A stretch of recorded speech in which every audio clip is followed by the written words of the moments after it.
indeed. The minister is joining me now just to get a sense of what is it that he is getting from the ground, from his stakeholders on the ground in the agricultural sector, but also know that there's that very important visit by the president to the United States. So it will be interesting then to see and hear what the sector has told the minister as one of their agenda, when it comes to the president taking the South African agenda to the US. Minister, thank you very much for your time. Thank you very much. Firstly, what have you found on the ground in terms of the key challenges? There's been a lot of talk on the ground, expressions by the sector in terms of their challenges, their problems, their concerns.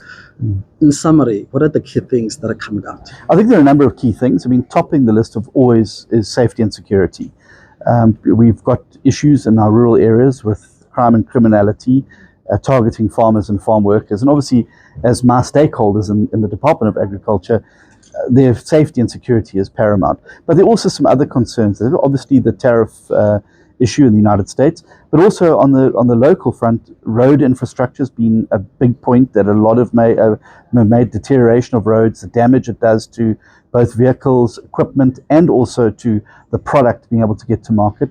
And then, of course, things like bottlenecks at ports, which inhibit the ability to be able to access international markets. So these are just some of the things that have been raised here. But overall, there's been a really buoyant, positive vibe here. The mood on the ground is very good, and I think that's also reflected in the agricultural confidence index, which is up with the latest economic figures that have come out, which showed that agriculture has grown in the last quarter and contributed to economic growth and jobs, and I'm very proud of that. I mean, the president is going to the US. I'm not sure if you will join him there, but what are the 2-3 things that you like the president to take to the US in terms of your own portfolio, the agricultural sector? We have to avoid at all costs a 30% tariff.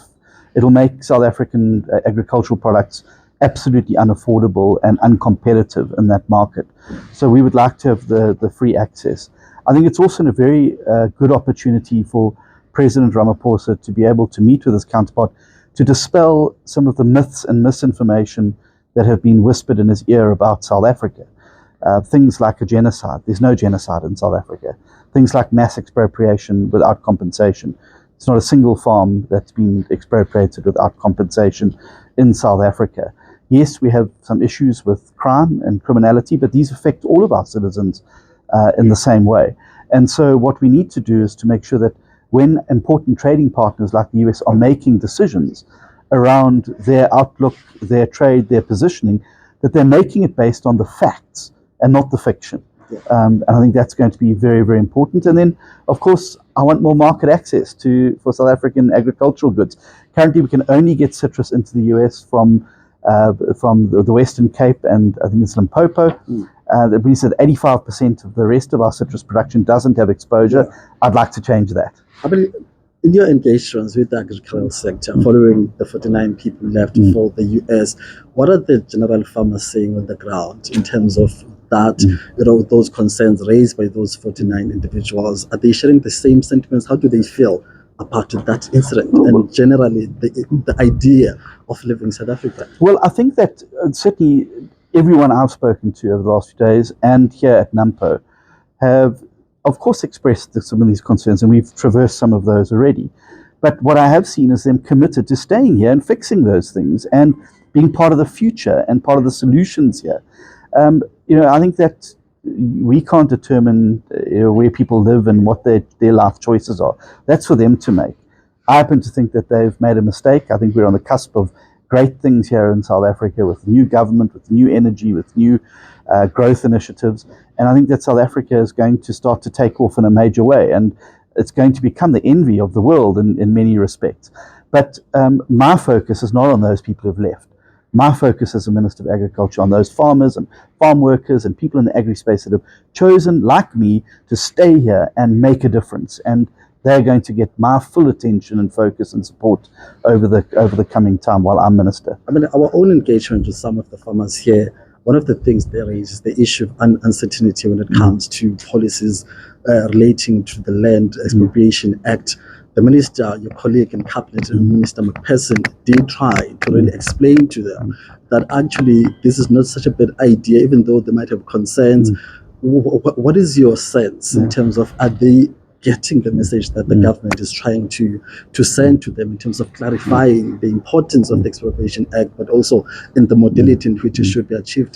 Yes, I think that, look, I mean, I think that we need to be very clear that, every country in the world has Expropriation Acts, but it's used in the interest of public purpose. And I think that the flaw with the current bill is that it's got a sequencing problem, and it places the onus from a legal perspective on the expropriatee, not the expropriator.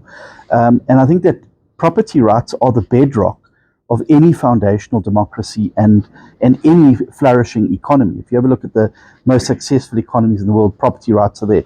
I think it is important to tell people in the space that Section 25 of the Constitution remains intact. Section 25 guarantees people the right to own property and not to have that property arbitrarily deprived, to be deprived of that property. And so those constitutional safeguards are there. As you know, the Expropriation Act is a subject now of a court process, and I think the court will express itself on this particular piece of legislation. And I think that some of the elements of it are incredibly clumsy and ill-considered, and hopefully we'll be able to have an opportunity to correct that. But certainly from my perspective, there's no intention that I've seen from any level of government to now embark upon a Zimbabwe-style mass expropriation of properties. Quite the opposite. I think the president visiting NAMPO, I think the deputy president visiting NAMPO is a very clear signal that we as a government regard the agricultural sector as vitally important for South Africa, and we want to give as much certainty now to the sector so they can get on with the business that they're expert in, which is growing crops of food and animals to feed us and to help drive our exports. Lastly, let's bring it home. We are dealing with the budget next week. Your sector has been complaining about underfunding. Generally, what are your expectations when it comes to the budget that will be delivered next week for your sector and generally, maybe as the leader of the DA? Well, look, I think that we're in a tight fiscal spot, and we must understand that. I think years of previous bad decisions have started to be felt now in terms of our inability to borrow more, the fiscal constraints, and of course the big growth problem that we have in South Africa. Our economy is not growing fast enough, and that then has to become the number one priority, not of the Treasury, but of the entire government.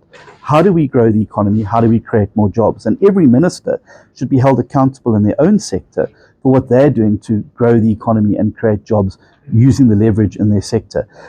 I'm comfortable with the budget that my department has received. Of course, I don't think you'll ever find a minister who says, I've got enough money. We always want more. There's always more demands. There's always more projects we can do. But I think what Minister Gondongwana has succeeded in doing is a very good balancing act.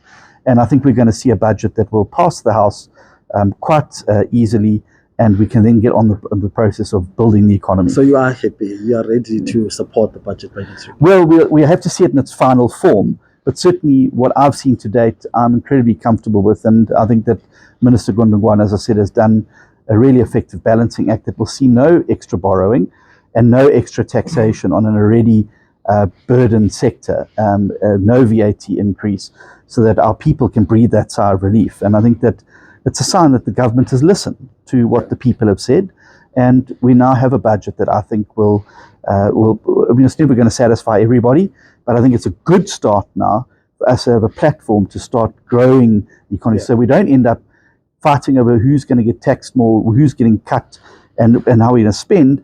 We're going to be focusing on what we do with the extra revenue that comes through with the economic growth that we hope we can stimulate. Minister, thank you very much. Thank you very, very much. Thank you so much. Great to be with you again.